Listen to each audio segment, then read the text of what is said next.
Okay, so you've been there, right? If you've ever been a manager, a parent, definitely if you've been a teacher, you know that moment. Someone gives you an answer, looks up, waiting, and you have to say something back. And, well, culturally, we're all kind of wired to affirm, aren't we? The impulse is just to say perfect or very good or excellent, 10 points. Oh, absolutely. It's like the default setting, that positive feedback. It feels good. It feels, encouraging. But here's the twist, and it's a big one for teaching. What if that nice thing you're saying, that excellent, Harris, is actually, well, stopping the learning cold? That's the paradox, isn't it? And that's exactly what we're getting into today.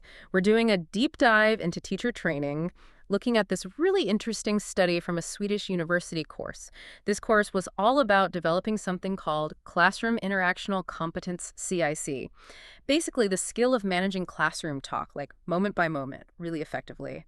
hmm And we're zooming in on how one particular approach, which is really steeped in conversation analysis, the CA, how it totally flipped the script for one student teacher on giving feedback.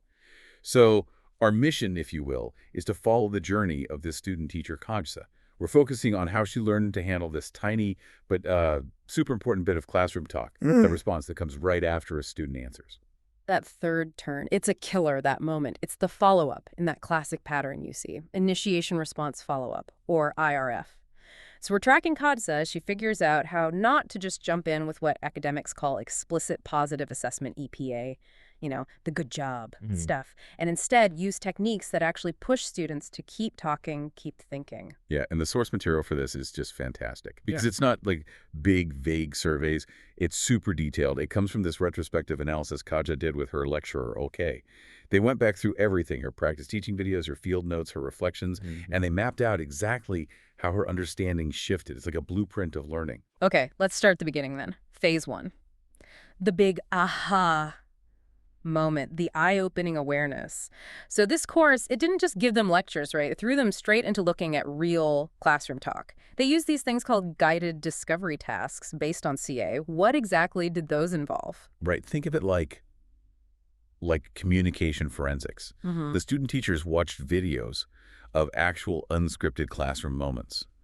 And crucially, these videos came with a super detailed transcripts, the kind CA uses, showing pauses, overlaps, everything. And they weren't just watching passively. They had to adopt this CA mindset, constantly asking, okay, why that word? Why that pause right now? That's the heart of CA, isn't it? Every little thing you say shapes what the other person says next. Exactly that. They're using what's called the next turn-proof procedure. Basically, you try to predict the next conversational move based on your understanding of the current one. It forces you to see the classroom not just as information flowing one way, but as this series of really tightly connected turns, like building something together. So they're already looking super closely at how talk works. And then comes the assigned reading. Hansen Waring's work from 2008 on explicit positive assessment. This must have been where the conventional wisdom about praise started to crumble. It really was. Waring lays out the theoretical case against just defaulting to positive feedback. Yeah. And you can see in Kajsa's first reflection how counterintuitive it felt. She wrote something like, she'd always thought positive assessment was inevitably beneficial, just always good. It's what she grew up with. Okay, but I need to push on this a bit because it really does fly in the face of so much pop psychology about learning, right? We're always told praise motivates. Why is saying excellent potentially so bad, interactionally speaking? It comes down to that term we mentioned. It's sequence closing. Think about the structure of the conversation. Student gives an answer. Teacher says, fantastic answer. What's left for the student to do or say? Nothing, really. It's done. Case closed. Precisely. That fantastic signals, okay, transaction complete, moving on. But what if the teacher just goes, or okay, or even stretches out a yes? That leaves the conversational door open. And that openness is vital because, as Kajsa picked up from Waring, showering students with EPAs can actually shut down their chance to say, wait, I'm not sure, or could it also be this, or even to fix their own mistake. She called those missed chances the stuff learning is made of. Yes.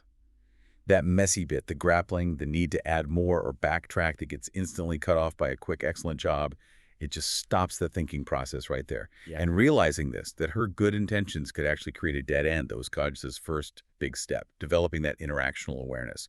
She started to see the goal wasn't just rewarding a right answer, but using that third turn to keep the inquiry going. That difference, reward versus sustain, that's huge. It shifts the whole focus from just behavior to, like, the architecture of the conversation itself. Absolutely. Yeah. And having grasped that theory, she was ready for the next phase. Right, taking it out of the textbook and into the wild.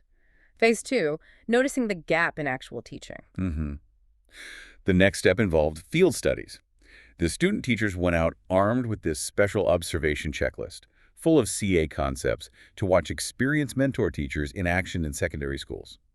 This was Kajsa's chance to see, okay, how do the pros handle that tricky third turn? And what did she find? She was specifically looking for that IRF pattern in the use of EPA, right? She was, and her field study report shows it was quite revealing. She noticed this huge discrepancy. The mentor teacher she observed used explicit positive assessment very, very rarely during the main part of the lesson. It just wasn't the constant stream of good job she might have expected based on, common assumptions. So if the mentor wasn't saying good job all the time, what was she saying instead? Often, it was really minimal acknowledgments. Yeah. A simple yes, maybe said with a neutral tone, not like, yes, brilliant. Or just a confirmation that showed they'd heard the answer but kept things open. It kept the flow going. Kajsa observed that the mentor seemed to prioritize keeping the discussion alive over just stamping answers as right or wrong. Let's use that specific example she wrote down because it makes it so clear. Oh yeah, it's a perfect illustration of opening things up, not shutting them down. The class watched a news clip. Teacher asks, "What happened?" Student gives a very basic but correct answer. War. Now, the temptation, especially for Kajsa before this training, might be to say, yes, good, end of story. But the experienced mentor didn't do that. She asked an elaboration question. Exactly. The teacher just replied, war where? Simple, 2 words. But interactionally, it's genius. It acknowledges the first answer is relevant. Yes, war is involved, without sealing it off as complete or perfect. And it immediately raises the bar, pushes the student to think more deeply, provide context. That third turn becomes a new first turn, a new question. Wow, yeah. It turns the right answer into just the start of the thinking, not the end. And the mentor interview confirmed this wasn't accidental, right? Kajsa got to ask her about it. She did. And the mentor basically said, yep, that's entirely on purpose. After 40 years of teaching, she'd learned to avoid too much EPA, precisely because, in her words, it hinders the students from really elaborating their answers. It was a conscious strategy, honed over decades, by seeing what actually worked to get students talking and thinking more deeply. So that connection, seeing the academic theory from Waring, line up perfectly with 40 years of practical, expert wisdom that must have really solidified things for Kajsa. Her noticing skills just went up a level. Totally. And she started noticing even subtler things, too, beyond just avoiding praise, like how the mentor would sometimes use designedly incomplete utterances, basically, trailing off to let a student jump in and finish the thought, or how she'd pick up on tiny nonverbal cues. Kajsa was really starting to read the interactional dynamics of the classroom at a much deeper level. Okay, so she's got the theory, she's seen it in action, she gets why it works. Now for the real test. Can she actually pull it off herself? Phase 3. Production and competence. This was the big one. Micro-teaching. Kajsa had to plan and deliver a 15-minute lesson. And crucially, she chose an ethical dilemma as her topic, which was smart, interactionally speaking, because ethical dilemmas inherently have no right or wrong answers.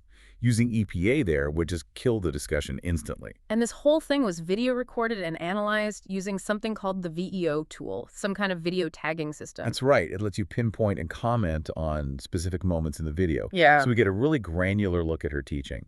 And there's this key sequence. She asks a question about the ethics of, I think it was hacking grades. A student gives quite a long, detailed response. And then they finish. Silence. It's Kajsa's turn. That critical third turn. The moment of truth. Did she fall back on praise? Nope. You can see her consciously applying the training. She completely avoids the sequence-closing EPA. Instead, she uses follow-up questions. The transcript shows her asking things like, do you think there is an ethical evidence that, right or wrong? Is it right or is it wrong? She's keeping the ball in the air, turn after turn. So she's not judging the answer, she's probing the reasoning behind it. Precisely. And she even uses more advanced techniques, like something called format tying. Later on, she asks, and that would be conflicting to your morals. See how she's tying that question directly back to the student's own previous mention of morals? It makes the question feel really responsive and tailored to what that specific student said, not just a generic probe. That's really skillful. It shows she's not just avoiding praise, she's actively listening and building on what the student offers. And her own reflection afterward showed she knew what she was doing. Oh, absolutely. She wrote about being hyper-aware of wanting to use EPA but resisting it. She argued that asking follow-up questions was essential because it was an ethical dilemma. She knew closing down the discussion with a simple good point would be counterproductive. It showed she'd really internalized this new way of handling the third turn. So this wasn't just about learning a new trick. It sounds like it fundamentally changed how she saw her role as a teacher in a discussion. I think so, because her deliberate avoidance of closing the sequence down led directly to students staying engaged, thinking more deeply about a complex topic. She managed to do the skillful interaction she'd previously only read about or observed, and the big payoff for her, personally, was feeling more secure and adequate in the teacher role. She'd acquired and demonstrated a core competence. So looking back, that three-step process seems key, doesn't it? The course structure itself was really well designed. It really was. It built what educational researchers sometimes call professional vision. Kajsa moved clearly from awareness getting the theory about sequence closing from the readings to the error. Seeing how an expert mentor actually avoided EPA and finally to competence in production, successfully doing it herself under pressure. It just shows how powerful it can be to use CA principles, the research, the transcripts, the video analysis and teacher training, even if you're not aiming to turn them all into full-blown conversation analysts. Yeah, the course kind of weaponized that academic analysis, didn't it? Using transcripts and video tools not just for study, but to achieve this really practical goal, helping teachers learn how to keep the conversation, the thinking going, just by changing that one little moment, the third turn. Yeah. It's about respecting the student's contribution, but always inviting more. And maybe here's the final thought for you: listening. Because this kind of learning can ripple outwards. The study mentions that Kajsa's lecturer, Olcay, actually started noticing and questioning his own use of EPI in his lectures after seeing Kajsa's journey documented so clearly. So maybe reflect on your own interactions today. What seemingly positive or helpful communication habits might you have that could maybe unintentionally be shutting down chances for someone else, a colleague, a friend, your kid, to elaborate, to think a bit harder, or just to keep the conversation flowing?